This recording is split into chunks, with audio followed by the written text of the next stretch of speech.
બોટાદમાં એસીબીનો સફળ trap, ASI સહિત 2 આરોપીઓ લાંચ લેતા ઝડપાયા। ભાવનગર એસીબીએ બોટાદ જિલ્લામાં સફળ ટ્રેપ ગોઠવી લાંચ લેતા 2 આરોપીઓને રંગે હાથ ઝડપી પાડ્યા છે। આ કાર્યવાહી તારીખ 1 મે 2026ના રોજ પાડિયાદ ખાતે મહાદેવ ફર્નિચર સામે કરવામાં આવી હતી। મળતી માહિતી મુજબ બોટાદ ટાઉન પોલીસ સ્ટેશનમાં દાખલ થયેલા ગુનાની તપાસ એએસઆઈ જયેશભાઈ જયંતિભાઈ ઝાંખણિયા પાસે હતી।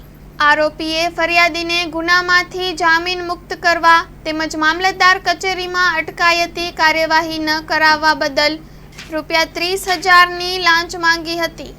અંતે રકઝક બાદ ₹10,000માં સોદો નક્કી થયો હતો। ફરિયાદી લાંચ આપવા ઈચ્છતા ન હોવાથી તેમણે ભાવનગર એસીબીનો સંપર્ક કર્યો હતો। એસીબી દ્વારા ગોઠવાયેલા ટ્રેપ દરમિયાન ખાનગી વ્યક્તિ નિલેશભાઈ ફરિયાદી પાસેથી ₹10,000ની લાંચ સ્વીકારતા રંગે હાથ ઝડપાઈ ગયો હતો।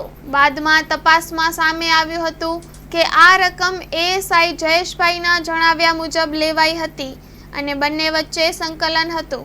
બંને આરોપીઓ વિરુદ્ધ ભ્રષ્ટાચાર નિવારણ અધિનિયમ હેઠળ ગુનો નોંધવામાં આવ્યો છે।